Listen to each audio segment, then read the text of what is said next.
Many of you may be confused by what is a Labrador Retriever, what is an American Labrador, what is a British Labrador. The Labrador Retriever breed had its origins in Newfoundland. And because people all over the world and forever have liked to meld things to their own specific needs, over the years the Labrador Retriever has changed from its origins. And now we tend to see multitudinous, what we'll call types. We see what people call British dogs, which to John Q. Public usually means I want a big head, a heavy body, a heavy coat. Or to some other people, British dogs mean, I've heard the British dogs are easier going and you don't have to train them very much and they know everything and they're smaller and they don't shed as much.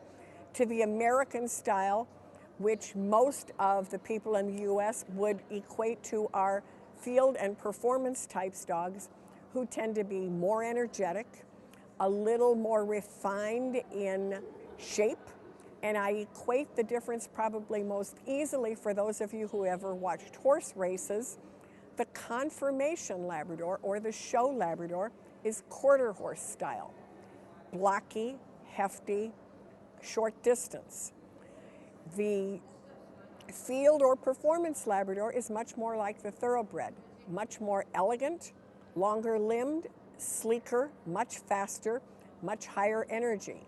You could transfer it almost to warm bloods versus cold bloods in horses. Again, the warm bloods are kind of in the middle. The cold bloods are like Percherons, real laid back.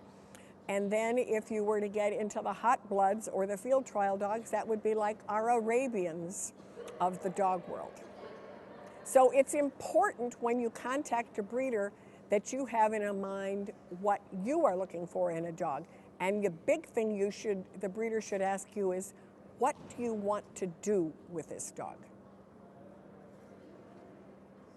I've been asked what I think are the strengths and the weaknesses of the Labrador, and I'll try to cover that in both venues, meaning performance venues as well as conformation or our beauty contests. And I think when it comes to our conformation dogs, we need to realize again the function of this breed.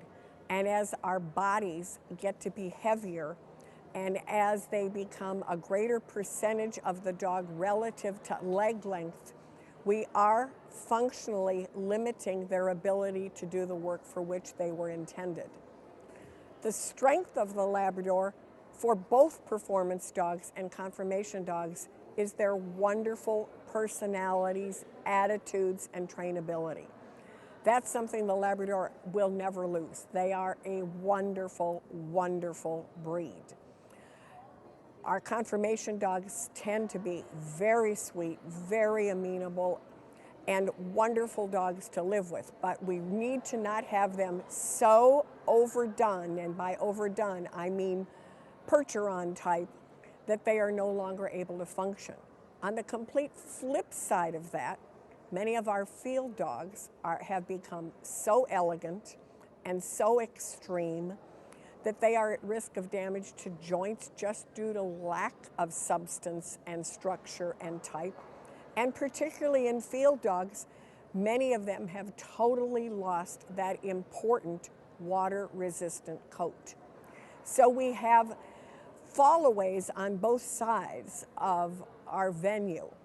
I would love to say that I believe that there will be another day when we have another dual champion Labrador. I believe that day has passed us. And for now, and hopefully for a long time to come, we will still be able to have champion master hunters who are able to demonstrate that while beautiful examples of our breed, they also have the body structure and type and the desire and the talent to be able to be really outstanding working retrievers. We have lots of opportunities to do that today, but both sides need to look at where the other side is coming from. And if there is one take-home message that I would like to say to everybody, remember, regardless of our differences, our unifying factor is we all love the same breed, which is the Labrador Retriever.